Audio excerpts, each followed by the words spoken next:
pensando sobre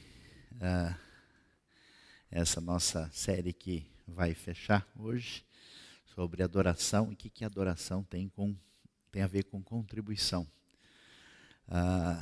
Nós queríamos começar lembrando do texto bíblico que aparece em Provérbios, capítulo 3, versículo 9, onde a Bíblia diz o seguinte: honre o Senhor com todos os seus recursos e com os primeiros frutos de todas as suas plantações. Os seus celeiros ficarão plenamente cheios e os seus barris transbordarão de vinho. 1 Coríntios capítulo 16, verso 1 diz: quanto à coleta para o povo de Deus, façam como ordenei às igrejas da Galácia. No primeiro dia da semana, cada um de vocês separe uma quantia de acordo com a sua renda, reservando-a para que não seja preciso fazer coletas quando eu chegar. Então, quando eu chegar, entregarei cartas de recomendação aos homens que vocês aprovarem e os mandarei para Jerusalém com a oferta de vocês. Se me parecer conveniente, e também eles me acompanharão. Quando a gente vai falar sobre recursos, ofertas, dízimo, contribuição, especialmente nos dias de hoje, quando isso tem sido não só praticado de maneira não muito sábia, como criticado de maneira menos sábia ainda, a gente fica meio perdido e confuso nessa história, e às vezes a gente tem desde as pessoas que praticam um abuso nessa área, como pessoas que deixam de lidar com a questão do jeito que Deus ensina.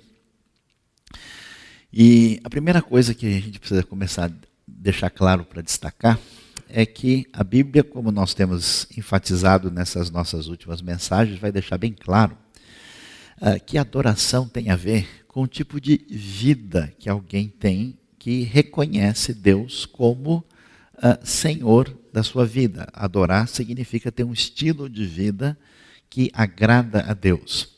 Isso é um jeito diferente de pensar das religiões de modo geral. E é diferente de jeito de pensar do ambiente pagão. O ambiente pagão sempre quis deixar a divindade afastada da vida prática do cotidiano das pessoas. Por isso que, se você analisar bem a mentalidade pagã, ela sempre coloca Deus ligado às atividades espirituais. É o mundo platônico, é o mundo que está por trás da cosmovisão espiritualista da nossa realidade, inclusive nacional, né? Quer dizer, as coisas sagradas divinas, elas se encontram em certos espaços especiais, elas se encontram na metafísica, elas se encontram no mundo espiritual, elas não fazem parte do cotidiano da vida.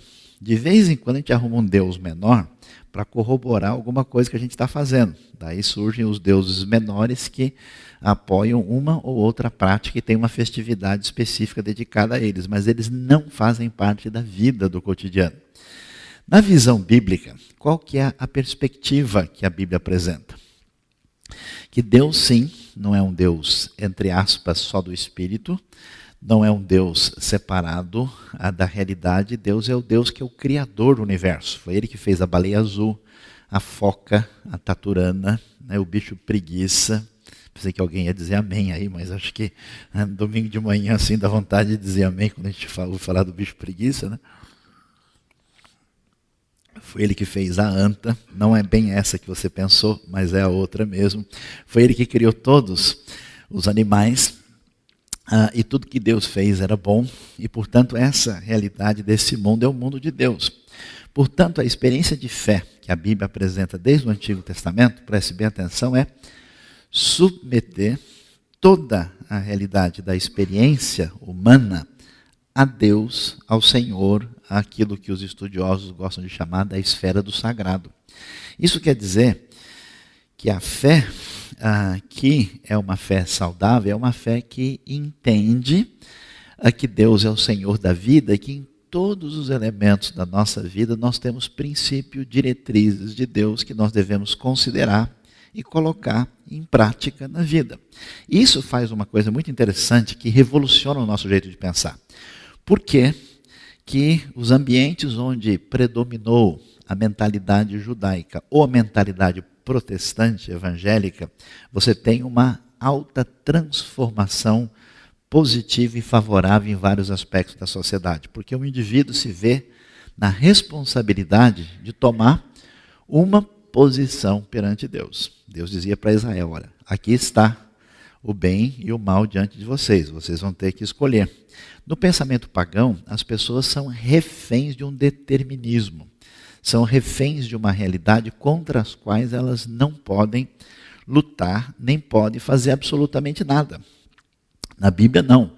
Sob Deus e debaixo dessa orientação divina, a gente constrói o nosso futuro, constrói a nossa vida e se torna coparticipante com Deus aí, né? Coparticipante de Deus nessa construção de um mundo conforme a sua vontade. Por essa razão, parece um negócio estranho, né? Deus é espiritual e está lá no céu. O que Deus precisa de animais no Antigo Testamento? Deus precisa de bens que eram levados no templo. Deus em si não vai precisar dessas coisas, mas na verdade a prática de doações, de ofertas, de tudo isso tinha o objetivo maior de abençoar, de ensinar, de direcionar a vida das pessoas que deveriam entender que a nossa maneira de ser deve ser a semelhança de Deus. Deus tudo faz a partir de um processo de doação, um altruísmo criador, um sair de si em função da criação do mundo e em função das criaturas que Ele quer abençoar. Por isso, Jesus vai dizer uma coisa muito importante, que é reforçada claramente, né, depois no livro de Atos, que mais bem-aventurada coisa é dar, doar, conceder, né, do que receber. O oxigênio da saúde mental e espiritual é viver uma vida ao contrário da sociedade de hoje, que é egocêntrica. A gente cada vez mais quer coisas para si e sempre repudia quem de alguma forma não traz benefício para nós mesmos. A ideia é viver a vida com esse vetor de procurar ser uma bênção, de doar de si para os outros. E isso precisa ser feito de maneira concreta e objetiva. Por isso, toda a Bíblia, do começo ao fim, sempre ensinou que o povo de Deus deveria reconhecer a grandiosidade de Deus, deveria demonstrar sua gratidão a Deus e deveria atuar de modo concreto para o benefício material da obra de Deus por meio das suas contribuições. Então você vai encontrar os sacrifícios lá, desde o livro de Êxodo e também no livro de Levítico mais claramente. Você vai encontrar dízimos, você vai encontrar doações, e é muito interessante como é que isso acontece. Primeiro, é que a Bíblia deixa claro que oferta e contribuição, que é um sinal concreto de adoração, é algo que precisa se manifestar de modo bem objetivo.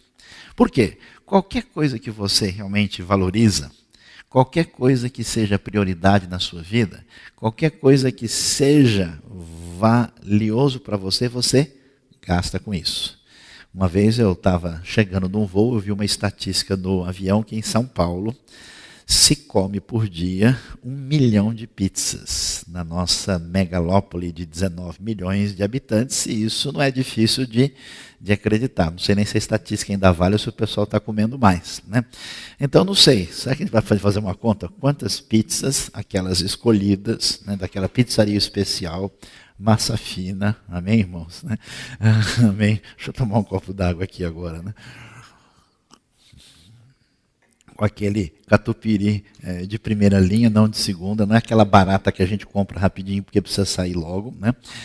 Quantas pizzas entraram no nosso orçamento anual? Quanto que certas pessoas pagaram para assistir um jogo da Copa? Alguns pagaram para assistir Honduras e Equador, que nem convém mencionar entre os santos, que coisa mais horrível que foi aquilo. Há pessoas que pagam um dinheirão para assistir um jogo de qualquer tipo de esporte, ou na Fórmula 1. É incrível. Então, o que é valioso para a gente? A gente não tem pena de gastar e de contribuir. Então a pergunta para a gente é: qual é o lugar de Deus na nossa vida e da sua obra? Medida em que isso tiver prioridade, o nosso esforço e a nossa contribuição, direta ou indireta, vai ser enviada para o reino de Deus. Então a gente precisa entender que essa entrega é uma adoração concreta, percebida, porque qualquer coisa que seja valiosa a gente contribui mais. Aqueles que acompanharam o Facebook, né, e os nossos postagens aí nessa semana viram muito bem a brincadeira que a gente mostrou das notas, né? Que a nota de R$1 diz: hoje eu vou para a igreja, porque as outras vão para o shopping, vão para Brasília, vão para outros lugares, né? A igreja tradicionalmente é o lugar das moedinhas. Então, adoração é contribuição, e contribuição concreta e objetiva. Como é que a contribuição deve ser feita? E qual é o seu grande valor em termos de adoração que se transforma em ação e serviço no reino de Deus? Essa contribuição, ela sempre foi feita e é feita de modo periódico. Vocês ouviram bem? Nós acompanhamos o texto que acabamos de ver, né? Nós vimos em 1 Coríntios capítulo 16, antes, mencionando aí o que diz o texto de Provérbios, né? Olha lá: honre o Senhor com todos os seus recursos. Honrar, glorificar e adorar, às vezes traduz uma única palavra do texto original. Honrar com os recursos e com os primeiros frutos de todas as suas plantações, que são as chamadas primícias historicamente, quer dizer, dê a Deus o melhor possível. E aí vem a ideia clara da bênção de Deus, que eles também seriam abençoados pelo fato de terem aprendido a doar. Mas o texto vai dizer que na prática da igreja primitiva, vamos nos lembrar que a igreja de Corinto é uma igreja bastante inicial do ministério de Paulo, né? Paulo começa o seu ministério na região ali da Galácia, né? Depois das igrejas da Galácia, que tem a ver com a primeira viagem de Paulo, do ano 46 a 48, quando ele vai falar ali em Listra, Icônio e Derbe, Paulo, em seguida, vai fundar a igreja de Tessalônica. As cartas aos Tessalonicenses são cartas aí do ano 51, alguns colocam 50 e 51. Em seguida, Paulo vai descer e vai chegar em Corinto. Então você vê que Corinto é bem o início. É antes de Efésios, Filipenses, Colossenses, antes de Romanos, antes das cartas pastorais. E já lá em Corinto, na ocasião que envolve a terceira viagem missionária, porque havia uma necessidade dos cristãos que tinham ficado com necessidades materiais em função de uma fome que tinha acontecido na região da Judéia, em Jerusalém. Ele diz: quanto à coleta para o povo de Deus, façam como ordenei. Diz: no primeiro dia da semana, cada um de vocês separe uma quantia de acordo com a sua renda. Fica bem claro que a igreja primitiva, assim como acontecia no Antigo Testamento, quando havia períodos específicos, além do Shabat, além das festas principais, quando se adorava a Deus, quando eles contribuíam. E aqui a gente deve colocar que a contribuição, além de ser concreta, não vale a pessoa falar: não, eu contribuo para o reino de Deus no meu coração. Eu contribuo somente, né, com a minha intenção, eu estou torcendo para que a igreja cresça, né? Isso não tem nenhum fundamento. E, segundo, essa contribuição deve ser periódica. Claro, as pessoas, ainda mais no mundo de hoje, ganham de maneira diferente. Conheço gente aí que num mês ganha, ganha orações, né? E ganha esperança, e no outro mês ele ganha aquilo que alguém ganha num semestre. Mas a pessoa precisa, né, em alguns ambientes, por exemplo, os cristãos na América do Norte geralmente costumam contribuir semanalmente, até porque existe prática de receber por semana. A pessoa deve colocar na sua mente que ele precisa contribuir periodicamente. Pode ser por semana, pode ser cada quinzena, por mês, às vezes a cada 2 meses, dependendo da sua organização, ele precisa contribuir de modo periódico para o reino de Deus. E o que tem de tão valioso nessa história de contribuição? Concreta e contribuição periódica. Preste atenção. No pensamento bíblico, por que as pessoas entendem que Deus faz parte da vida e por que Deus é o Senhor, num certo sentido, a comunidade da fé, ela sendo esse instrumento, essa agência do reino de Deus, ela é protagonista da história. Diferentemente daquele tipo de pensamento que muita gente tem, que eu sou um pobre coitadinho, que não tenho como fazer nada, que eu preciso eternamente da ajuda dos outros, e eu vou esperar sempre que alguém paternalisticamente vá fazer alguma coisa em meu favor. Esse tipo de mentalidade é que você vai descobrir, é o tipo de coisa que destrói a possibilidade de uma pessoa ir além de si mesma e de crescer. Toda vez que você quiser destruir um povo, ou qualquer grupo de pessoas, diga, você é um inútil, se eu não te der na mão, você não faz nada. O que a Bíblia coloca para a gente com essa contribuição? É que o reino de Deus não vai ser mendicância da igreja para com o Estado. Oh, Estado, nós precisamos ajudar o pessoal aqui do IBTE, nós precisamos que vocês nos dêem uma esmola aí de 10 mil reais para ajudar as pobres crianças necessitadas.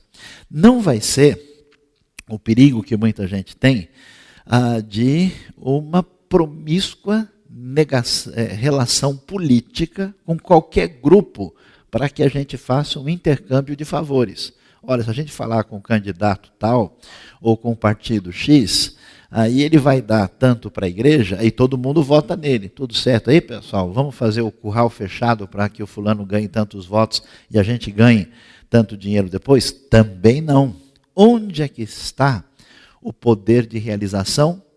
Na vida de cada pessoa do povo de Deus. Porque quando a comunidade, sendo todos iguais perante Deus, porque Senhor é só Deus, toma consciência, adora a Deus, e a gente sabe que a mudança no mundo quem faz sou eu, quem vai fazer diferença é o discípulo de Jesus, mais outro discípulo de Jesus, nós contribuímos individualmente, e essa contribuição somada faz a diferença para que a gente pratique missões, sustente a obra de Deus, evangelize, mostre a graça de Deus concretamente. E a gente tem então uma outra percepção da realidade. Mas, se a gente tem uma ideia, não, eu frequento a igreja, que diferença vai fazer o dinheiro da viúva pobre aqui? Que diferença vai fazer a ajuda de quem está trabalhando só um ano e ganha 2 salários mínimos? Nenhuma. Então vamos ver na igreja quem é rico, quem tem dinheiro, quem é poderoso, e vamos pedir para ele dar bastante, porque ele tem mais. Vamos pedir para alguém que está assim com os homens lá em cima, consegue alguma coisa e faça a diferença. Não é esse o raciocínio bíblico. Por isso que a ideia de dízimo é tão sábia. Por que a ideia de dízimo aparece na Bíblia? Porque ela, em primeiro lugar, é uma ideia que estabelece o esforço individual de cada um. Senão Deus teria dito, escolham os mais bem abastados da comunidade, os reis da cocada preta, os poderosos, façam o jogo deles e peguem o dinheiro deles. O texto não fala isso. Senão Deus teria dito, olha, veja aí quem é que pode dar mais, quem pode dar menos, converse com eles e façam bem bolado. Não, todo mundo contribui e cada um contribui na proporcionalidade. Não existe ideia mais democrática do que essa. Por quê? Se o sujeito ganha 1 milhão, né, e ele deveria dar 100 mil, ele tem um esforço proporcional. Se a pessoa ganha 500 e dá 50, os dois estão fazendo o mesmo esforço proporcional. Então, é uma ideia democrática, é uma ideia de esforço conjunto da comunidade e é uma ideia justa, porque estabelece um valor de proporção a cada um. Imagine se Deus dissesse, olha, cada um no meu reino vai dar o equivalente, né, faz o cálculo em ciclos, dracmas, moedas antigas, a 500 reais. Para algumas pessoas ia ser um desespero, né? O cara ganha 700, ele ia comer pipoca, né, e cachorro quente daqueles de R$1, né, de aqueles, né, aí que são gratificações, quer dizer, tem mais cara de cachorro do que de cachorro quente mesmo, filé mignon, filé au au, assim por diante, né? E se a coisa fosse 500, para alguns que talvez recebam aí 30 mil, 40 mil por mês, isso aí simplesmente seria uma coisa absolutamente limitada e irrelevante que não faria diferença. Então, observe a diferença que existe nesse processo. Essa contribuição concreta, essa contribuição com esse pano de fundo que envolve uma adoração de toda a comunidade, que é feita de modo periódico, também era uma contribuição que precisava ser dada direito, de maneira a ser algo que surgisse de uma atitude de coração. E às vezes a pessoa confunde. Já que Deus quer que eu dê a coisa de coração, eu vou dar 50 centavos de coração e está bom demais. A ideia não é essa. A ideia de coração quer dizer que a pessoa, além de contribuir correta e adequadamente, ela contribuía pela motivação adequada. Porque no meio da adoração pode surgir o perigo da pessoa levar a adoração para o outro lado. Qual é o perigo que a gente tem em qualquer situação? Quando a gente pratica idolatria. O que é idolatria? Tirar o senhorio de Deus e colocar o da gente. Porque eu me acho inteligente, porque eu me acho importante, porque eu me acho cheio de recurso, eu quero ser o rei da cocada preta. Baixa a bola, sai fora, porque Senhor é só Deus. Fique na sua. Porque você tem alguma coisa, você parece alguma coisa, porque Deus está permitindo. Amanhã você pode nem vivo não estar. Temos um amigo comum conversando agora, um pastor, que ontem à noite estava bem, faleceu nessa noite, e o velório é hoje pela manhã. Pastor Marcos, aqui da igreja do Planalto Paulista, amigo nosso de muito tempo, gente muito boa, que ninguém nem poderia imaginar, Marcos Petriage, e faleceu. O velório está sendo agora na parte da manhã. Ninguém se garante em nada, porque nós somos limitados, falhos e finitos. A vida não nos pertence, não está em nossa mão. Portanto, qual que é o conselho da palavra de Deus em 2 Coríntios capítulo 9? Lembrem-se, versículo 6, aquele que semeia pouco, também colherá pouco, e aquele que semeia com fartura, também colherá fartamente. Cada um dê conforme determinou em seu coração, não com pesar ou por obrigação, pois Deus ama quem dá com alegria. Por que isso é tão importante? Porque a ideia de contribuição, que é ligada à adoração, pode virar uma coisa automática. A pessoa fala, vamos lá, né? Põe aí no automático, liga para o banco, né? Para no dia tal já cair. E a pessoa nem sabe se ele deu, dá e o que está fazendo. A contribuição de modo pessoal é que não é porque a igreja precisa, não é porque Deus está com um problema de saldo negativo no banco celestial e mandou pedir ajuda para você, e você, se não fosse nós, que seria da obra de Deus? Deus levantará recursos de outro lugar. Eu nunca me esqueço, uma experiência que marcou muito a minha juventude. Eu visitei um lugar de recuperação de drogados, um negócio terrível, sério, de gente em situação de risco, até de não recuperação muito elevado, no interior de São Paulo. E aí eles me falaram que estavam contando com a ajuda de diversas pessoas, e muitas dessas pessoas, sendo de comunidade evangélica, falharam. A semelhança do que acontecia com as orações de George Miller, quem nunca leu, um dia deve ler, esses irmãos oravam lá, e um dia eles não tinham nada. E aí o sujeito do supermercado bateu de manhã, no dia que eles não tinham nada, e disse para eles, olha, a gente supermercado aqui, a gente tem um excedente aqui de frutas e legumes que a gente entende que não dá para ser consumido como produto de primeira categoria, mas está em excelente situação. Vocês aceitariam uma doação?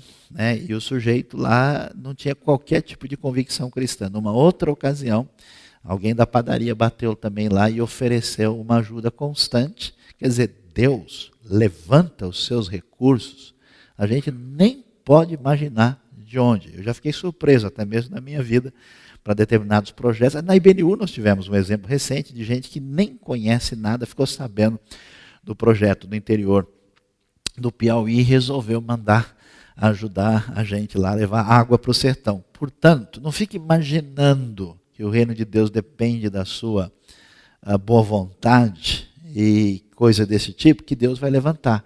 Quem contribui precisa contribuir de modo a adorar. E contribuir de modo a adorar é contribuir de coração, não por necessidade, não por uma coisa que precisa ser feita, é algo que precisa estar ligado de fato com a nossa vida. Portanto, a gente deve prosseguir na nossa percepção, além da nossa contribuição ser objetiva e concreta, não ficar só na intenção e na psicológica, além dela deixar claro essa unidade, essa igualdade perante Deus, de uma contribuição que é algo que atinge a todos nós, porque todos juntos construímos a obra de Deus, além dela ser periódica, além dela ser pessoal, a gente precisa fazer isso como uma prioridade para a gente.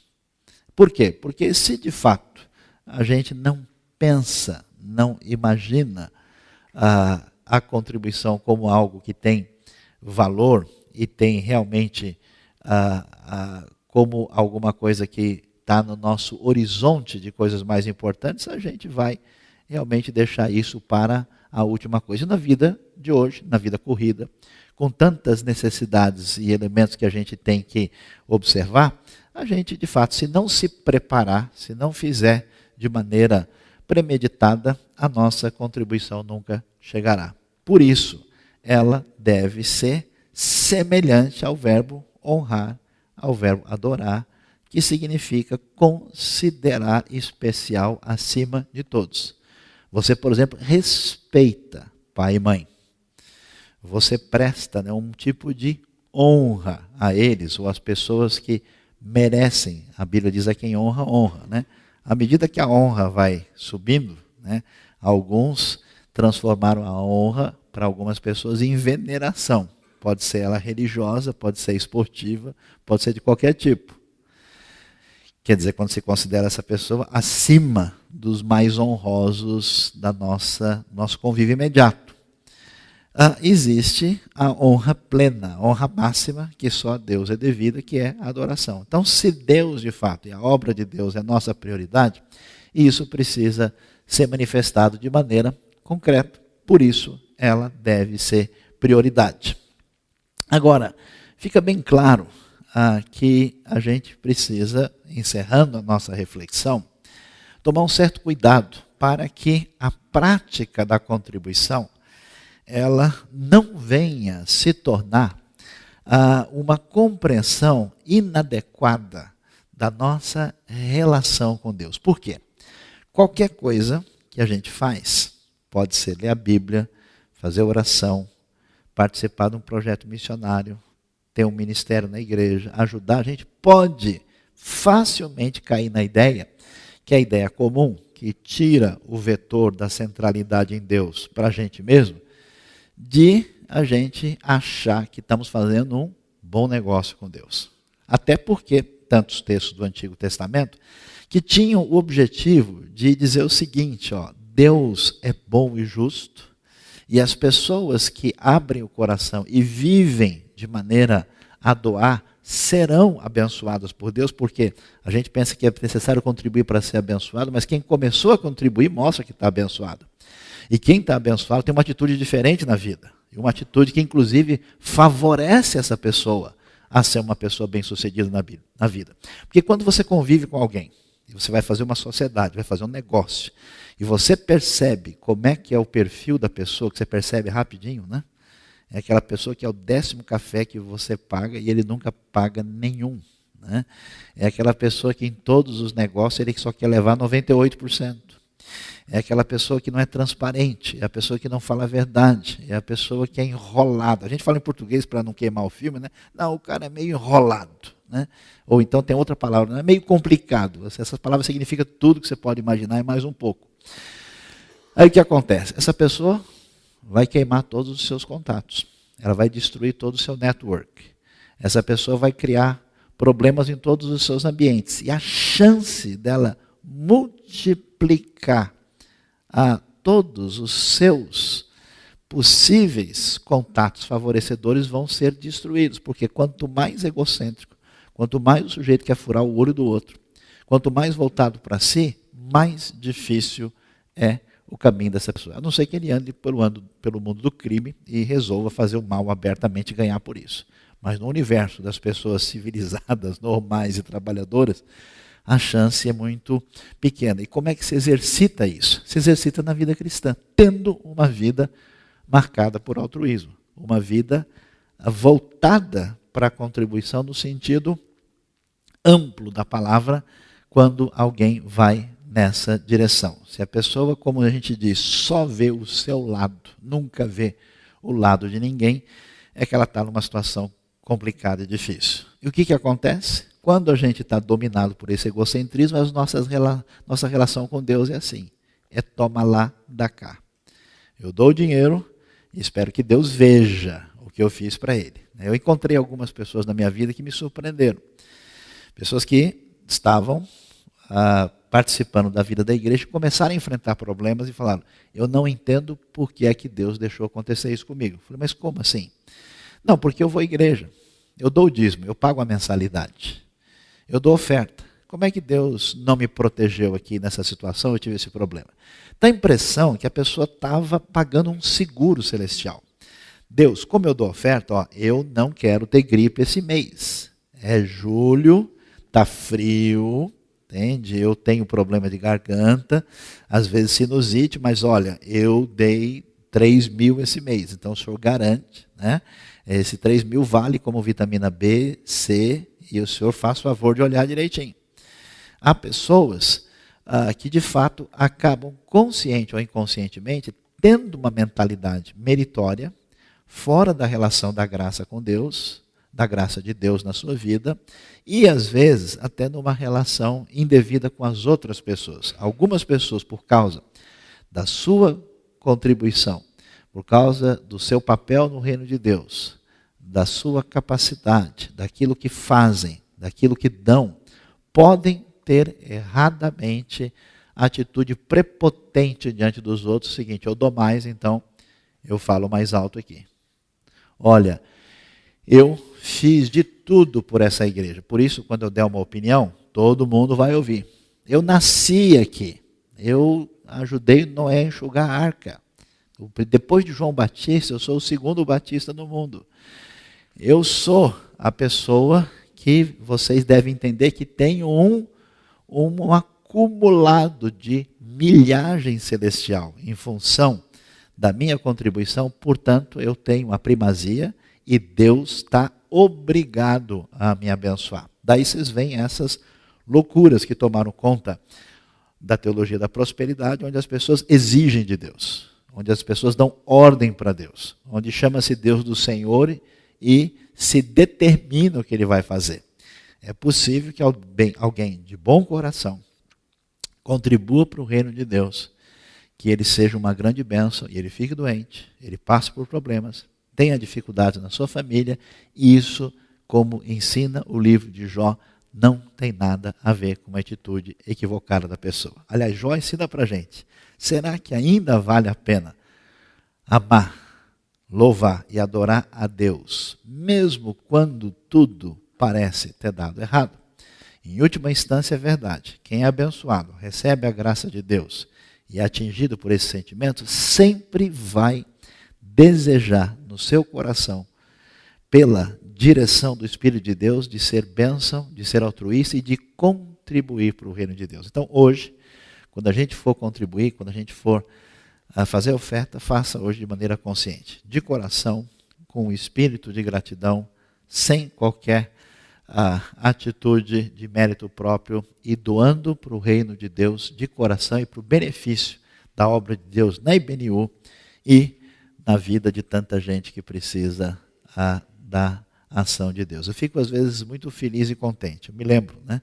Desde os nossos primeiros dias aqui, e a gente vai lembrando cada projeto, cada coisa que foi feita no interior da Indonésia, no interior do Ceará, no Amazonas, no interior do Piauí tantas vezes, em São Paulo, no estado de São Paulo, em Cuba, na China, no Senegal, agora no Togo, em tantos lugares, no mundo árabe, de modo geral, tanta coisa que a gente não faz ideia, que a sua oferta, que o seu dízimo, que aquilo que significa evangelização, mensagem, ensino de Deus, a obra de Deus aqui e lá fora veio desse esforço conjunto que é a nossa responsabilidade. Deus abençoe a nossa vida, o nosso coração e a nossa contribuição.